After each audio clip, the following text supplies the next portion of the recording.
What's up, guys? Welcome back to Newswave. So over the last month or so, I've been talking about a certain handheld here and there as we've been getting different hints and some teases for it. Now, it looks like it's set to release very, very soon, and actually at a price point that's lower than I was expecting, where we're going to be getting a new age Game Boy Advance SP. We'll go over that here today.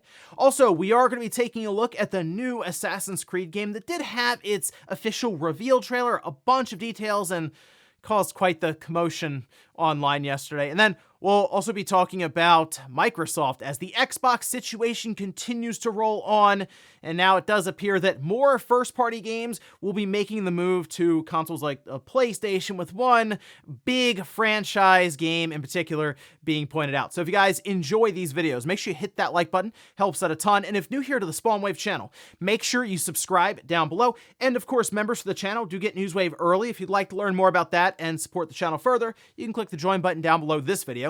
And we're going to start today with a bit of a scare, especially for longtime fans of emulation and just being able to find ROMs easily online with Vimm. Well, it appears maybe Nintendo's found Vimm. Well, let's take a look. This is posted up over on the websites, where they say, sad news tonight, Nintendo of America has requested for 717 games and their images to be removed from the vault.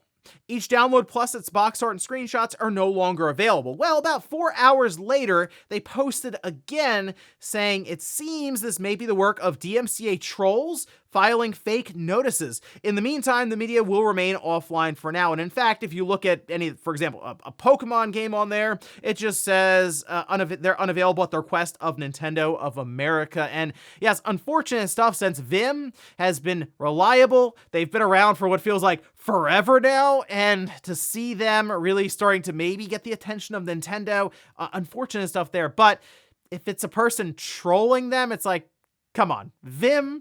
Really? You're trolling Vimm with DMCA takedowns?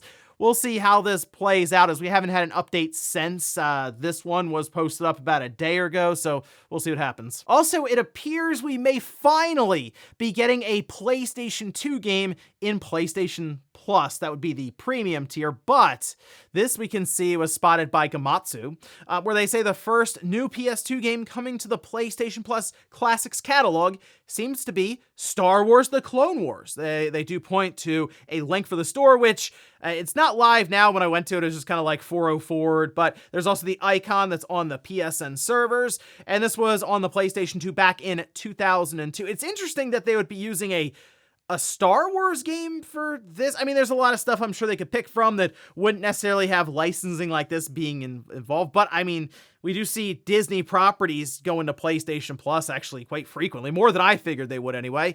So sure, why not? Star Wars: The Clone Wars. Now, just because it's up on PSN now doesn't mean that we would be seeing it necessarily like in a month or two. It might just be sitting there for a little while. So here's hoping that's something that is able to go in sooner rather than later, because I would like to start seeing more PlayStation 2 games go in there, I guess using this emulator that they've been developing. So we'll keep an eye out to see when Clone Wars officially gets announced. Oh, and we did have one final announcement from the Hi-Fi Rush account on X, where they did point out that the latest update is now live, which this is over on their website, and that is update 9. It's a full patch with really a bunch of bug fixes for the most part for the PlayStation 5 and PC, and there are a few in there for all platforms as well, with things like text bugs that they've been able to find. But yeah, this is pretty much it. This marks the end of their support for Hi-Fi Rush and just for Tango Gameworks in general. Now, we are still expecting a physical copy of the game from Limited Run, and they have chimed in really since all this stuff started to happen and the announcement that Tango Gameworks was closing, saying that they would still be delivering that. Like, it will still be a thing that happens. We're just waiting to find out more information around that one. And you may want to consider that physical copy, because there is quite a bit of licensed music in this game, and people are wondering what happens when those licenses run up. Do they just delist the title? Do they go in and change things up so it uses like the streamer tracks that wouldn't have these licensing deals attached to them? It's hard to say, because, well, Tango Gameworks is about to be gone, so who exactly goes in and does that update? And guys, with some of the quick news out of the way, let's get into the bigger stuff. Let's start right away with a new emulator handheld that is about to go on sale, and I've been keeping my eye on this one because I think it is an awesome form factor for them to be attempting. That's sort of what they've been playing around with for a little while now, as we do have things like the Miyoo Mini Plus that's out there. We have things like the RG35XX from Ambernick, and they've also worked that into a sort of a horizontal orientation, kind of like a Game Boy Advance. Well, now we are seeing them release one that is more in line with a Game Boy Advance SP. You can see this page that's posted up over on their website as well as over on AliExpress. But we can see it does have a countdown timer now when it will go on sale, with the start time being May 17th, 3 a.m. Pacific, so tomorrow should be able to get one of these orders in. And at this time on the website, they have it priced at $58.99. There will still, of course, be tax and shipping attached to that, but that's pretty good in terms of pricing. If you keep it under the price of a brand new $70 game, it is kind of in that impulse buy territory. And this is the form factor I was waiting for. Mostly a clamshell design that was cheap and in this impulse buy territory. And I think the Game Boy Advance SP is still a really good system in terms of that form factor with the portability in mind. They do have some of the specifications here as well. This does include different colors you can pick from: silver, gray, black transparent, blue transparent. The screen is a 3.5-inch IPS display at 640 by 480. If you've used any of their other ones, like just the RG35XX or like a Miyoo Mini Plus, that's basically the screen you would have here. The CPU, same deal. In fact, all these other specs are basically the same then, with the quad-core ARM Cortex-A53 1.5 gigahertz frequency.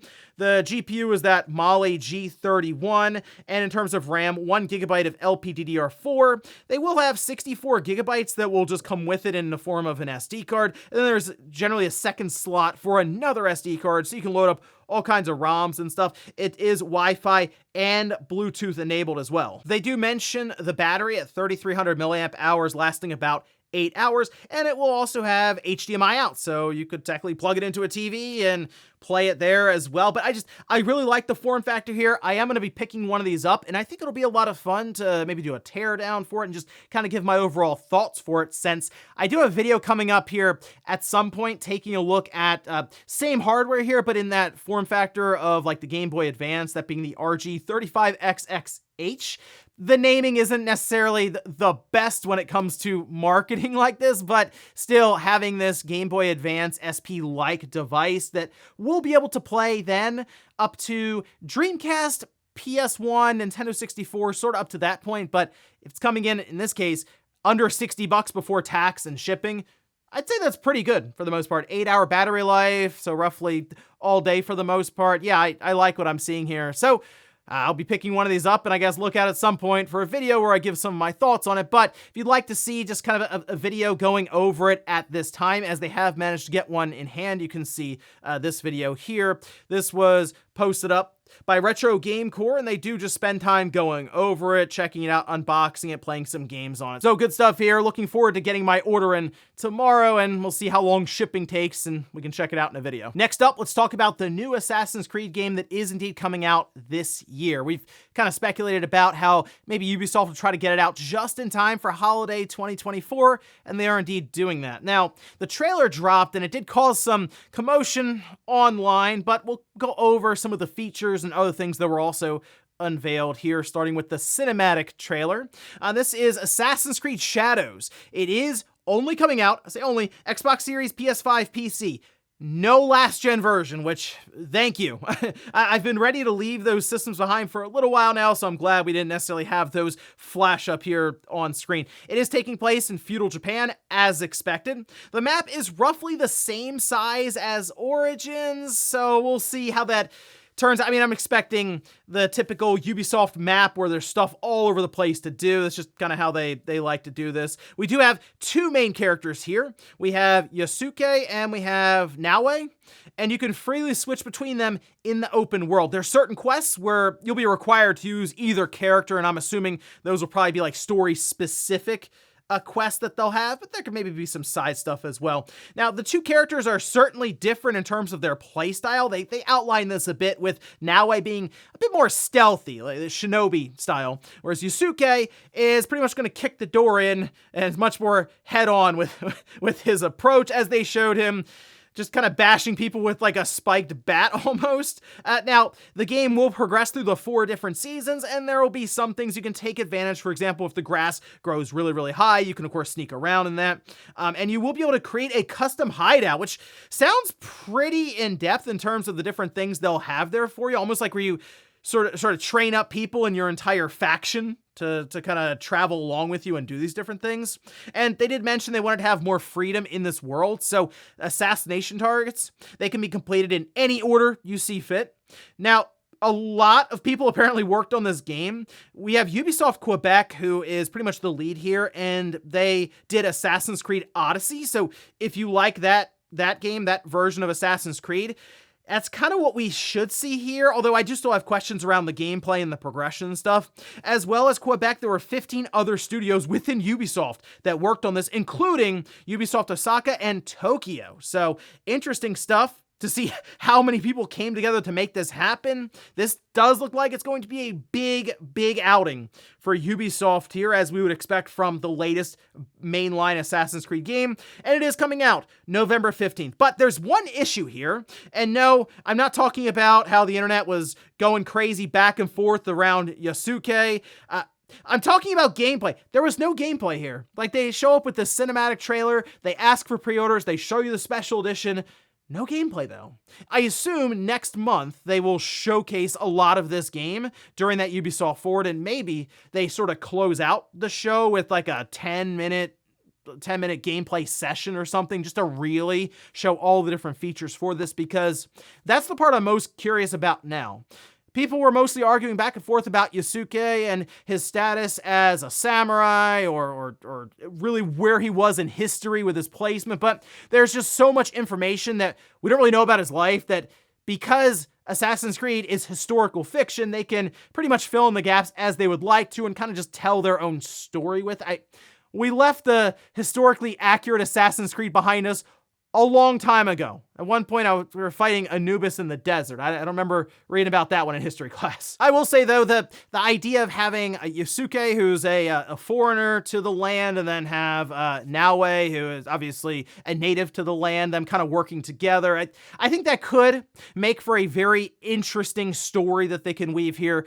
The only question is, can Ubisoft pull it off? We'll see about that one. And then the gameplay side, will the progression be leaning much more into the heavy RPG elements where your level has to be a certain spot before you can start taking on some of the different bosses? Or will it be a bit more open-ended like some of the previous Assassin's Creed games? Well, that's what we still need answers for, and I guess we'll look towards Ubisoft Forward. But this time, I'm certainly interested in our first real outing for Assassin's Creed in Japan. So here's hoping we hear more next month at the Ubisoft Forward. Next up, let's talk about the ongoing saga for Xbox, as things have not been going well with Microsoft shutting down studios, and we are hearing more and more about how the corporate side of Microsoft kind of taking over the gaming side, and corporate's making a lot of decisions. The numbers people are calling the shots now, and it does seem that, yes, more first-party Xbox games will be making the jump to other platforms, which does include PlayStation 5. Now, over on Windows Central,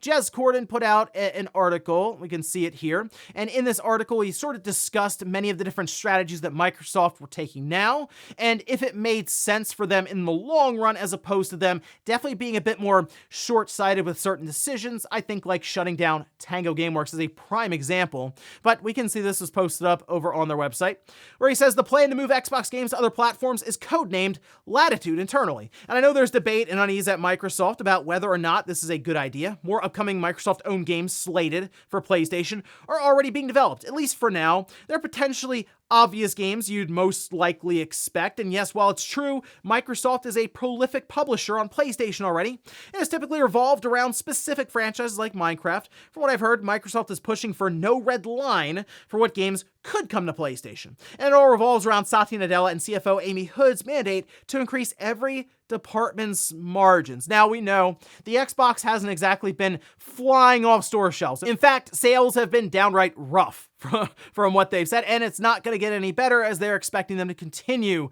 declining. So yes, they're looking outside of Xbox, and the PlayStation 5 continues to roll along in terms of their sales, and well, in their mind, let's get some more live service games there because Sea of Thieves worked so well. In fact, it was at least brought up the idea in this article with Windows Central from Jez Gordon that Halo could jump over to PlayStation. And it wouldn't necessarily surprise me at this point if they took the multiplayer aspect of Halo Infinite and moved it over to PlayStation, because it would do really, really well. They would. Sea of Thieves is a game that's being sold at full price now, and it's doing very, very well on PlayStation. We see it in the sales charts rankings, Halo being a free-to-play game, and of course having Master Chief go over to Sony's platform would cause a lot of interest, and people would talk about it quite a bit and probably jump in, try it out, and maybe buy some of the battle passes. It would generate revenue. So in Microsoft's mind right now, that's what they're looking to do for a division that has cost them quite a bit of money with acquisitions. And really at that point, you can look around at things like Gears,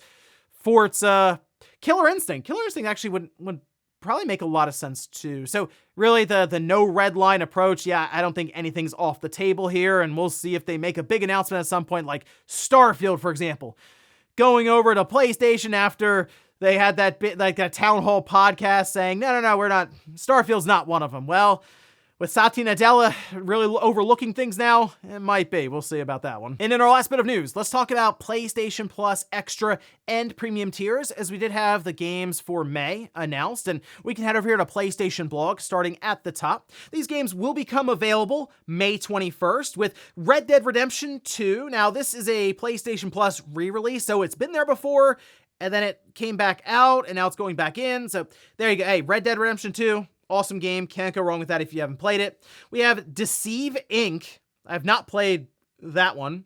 And then we have the Sims 4 Living. It's on the PS4. Crime Boss. All right, so I saw Crime Boss Rockay City when it was first announced, and I was curious. I mean, it looked kind of like a Payday-style game, but I never played it, so maybe this is a good shot. It didn't exactly get great reviews necessarily, so it going into PlayStation Plus seems like a perfect time to just load it up and try it out. And I guess they have Vanilla Ice in there, so hey, there you go. And then we have the Settlers, New Allies, Stranded, Alien Dawn, Cat Quest, and then Cat Quest 2, the Lego Movie 2 video game, Watch Dogs, another PlayStation Plus re-release here, the original one, the one that had that trailer from Ubisoft that people still talk about to this day. Moving to PlayStation Premium Classics, we have 2 Extreme, then we have Worms Pinball, and finally, G-Police. So I'm looking up and down this list of games. Not exactly a great month necessarily. I mean, I guess, hey, if you haven't played RDR2, there you go. Check that one out. And then Crime Boss is certainly one that I didn't get a chance to try out, and seems like a subscription like this that I already have, and okay, great, it's available. Maybe this is the time to just download it and throw an hour or two at it and see if it catches me on anything. And even the PlayStation Plus premium games, not a lot really to write home about. So not the strongest month, but these are all going into the service. So if there's anything you're curious about, you can go ahead, download it and try it. And before we go to the comments of the day, we'll take a look at the poll that I posted up yesterday, where I ask, which PlayStation Plus tier are you subscribed to? Okay, so 59% of people are just not subscribed to PlayStation Plus.